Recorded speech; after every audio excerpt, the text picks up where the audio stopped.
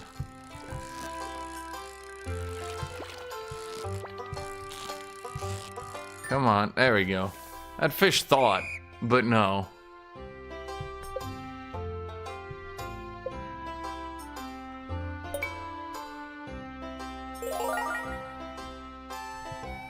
Do do do do do do do do do do do. Just because you're old and don't do edgy jokes anymore doesn't mean there isn't a new wave of children saying edgy stuff. Well, hold on, he didn't actually say anything that was stupid. And first off, I never did what you would call edgy. Wait, didn't I get... Oh! Okay. I almost hit as much tickets as I needed.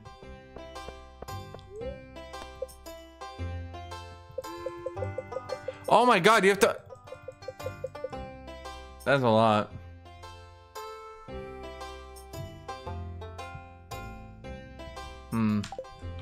I'd rather waste time than money. Wait, can I do this game once? Why can I do the fish game, which gives 10 gajillion points? But I can only do that one once. Wait, I can't do any of them. Wait, I've been locked out. I've been locked out. Okay. Wait, I can't do anything. Wait, what's happening?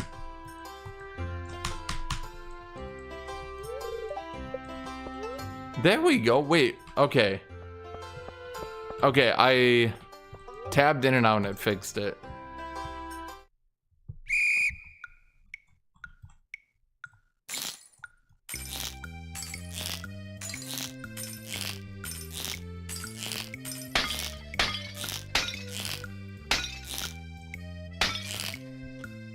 And I guess to respond to that comment, it's not... I don't think I ever actually just did straight edgy jokes.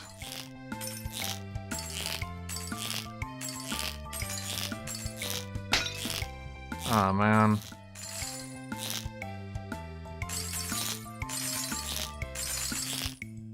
I guess you could say I did jokes that haven't aged well, but we're talking like 10, 15 minutes ago? Minutes, years ago, sorry. Which, I mean, that's just kind of how time works, don't you think?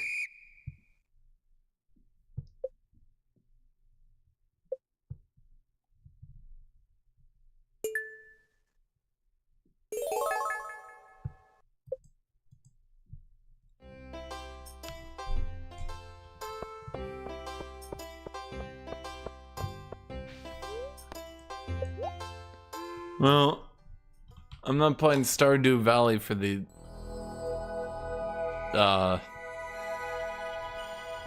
views. I'm playing it for the fun.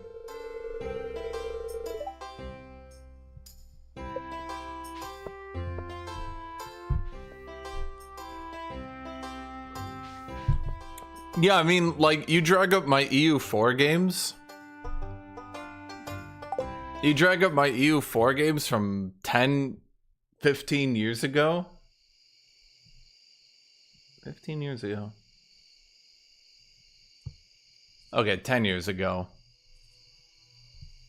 Yeah, I mean, some of that shit will not have aged well. But... like, to say... I don't know the right way to put it. To say that that was above the normal, or even that I ever, like, did, like, let's put it this way. I've never done jokes with the deliberate intention of just, like, being edgy. It just, humor, you know, as time goes on. I'm not, is it the sterilization? No, I'm not sure I would call it the sterilization.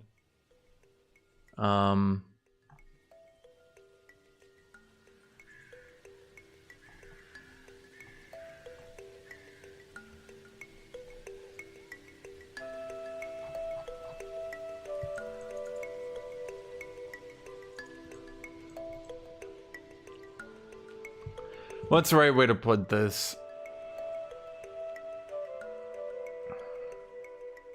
I should pause while I'm doing that. How do I phrase this, chat? It's not that I did edgy jokes. It's that, like, as time goes on, it starts becoming more and more difficult to tell the difference. But I mean, that's what I was trying to say to Newfire like an hour ago. As time goes on, it gets harder and harder to tell the difference between people that are joking and people that are being serious, especially as you stick around in a community, you know? And part of the problem is that a lot of people are also like extremely, let's say, leftist while doing funny jokes because they're funny.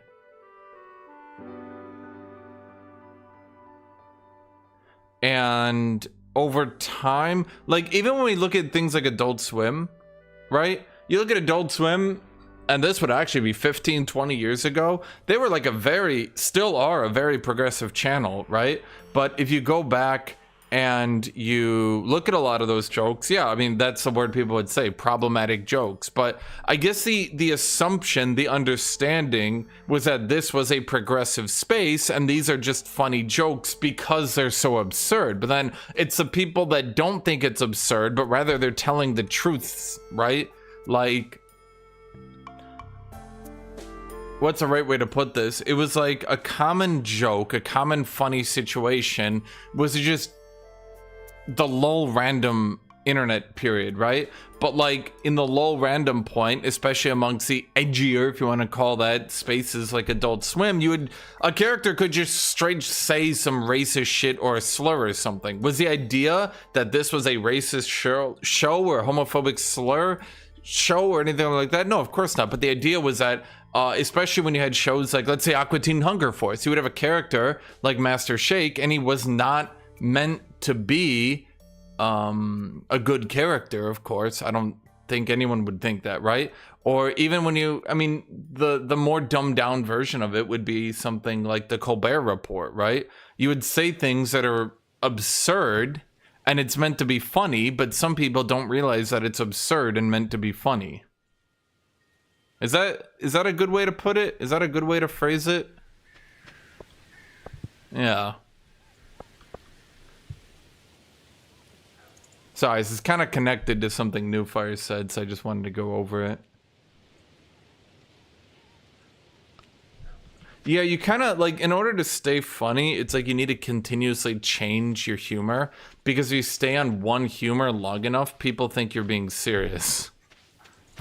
I don't know a better way to phrase it.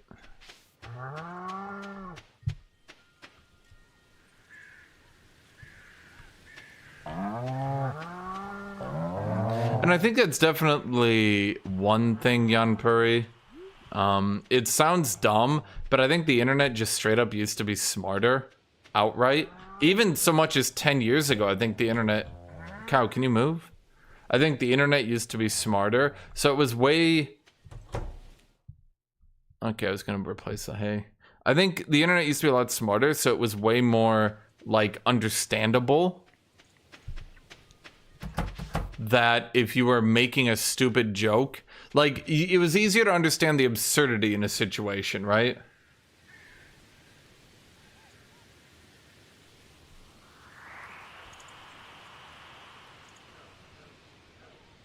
Yeah. I don't really have anything to do today, do I? Do I have any food to sell? Oh, I do. How long have I been streaming? Nearly 8 hours? Okay, well, I'm gonna be done here. Chat. Because I've been streaming 8 hours. I need to preserve my mental. If I play too much Stardew Valley, I'm gonna go crazy. But it's enjoyable. You got the whole ass VOD, Steffens. Vzz, vzz.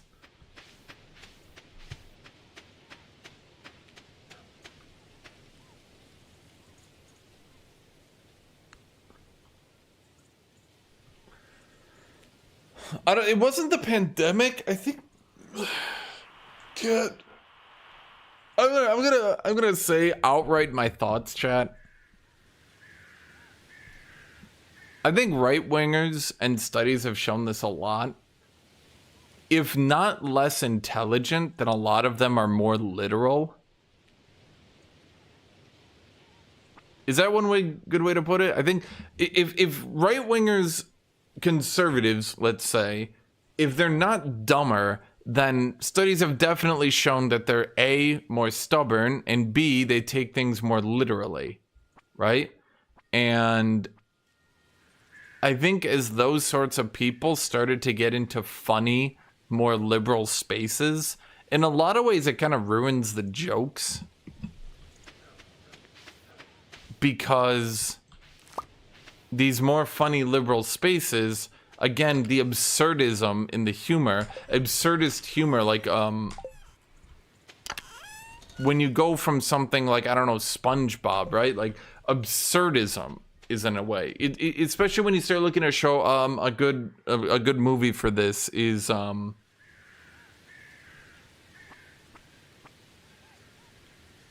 why can't I think of that? Hold on, I need to. Give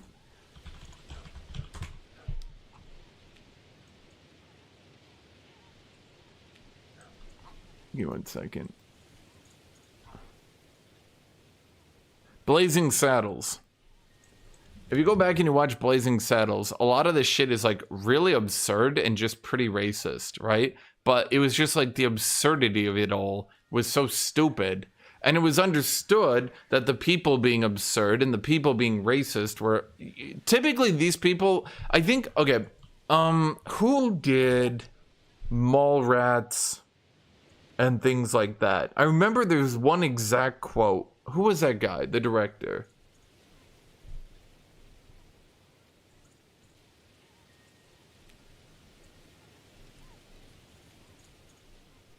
I could just look this up before you guys tell me. You guys don't know anything. Kevin Smith. Kevin Smith was doing an interview once. Right?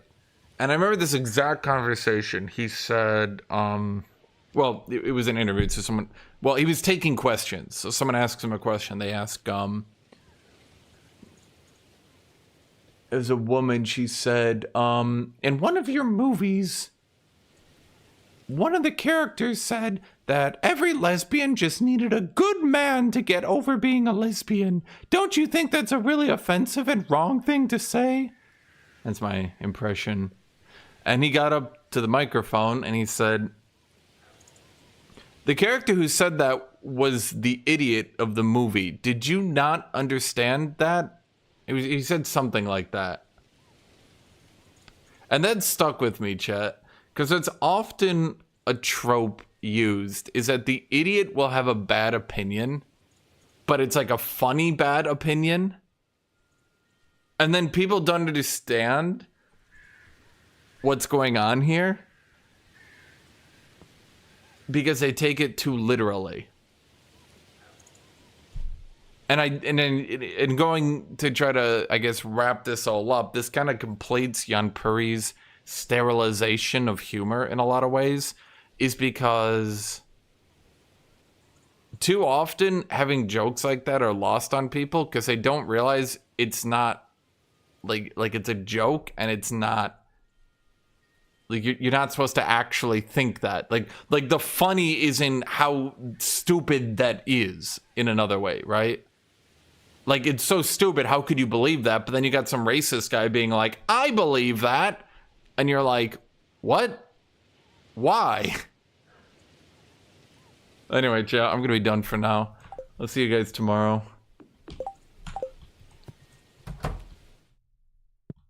See everyone. Bye-bye. Have a great rest of your day.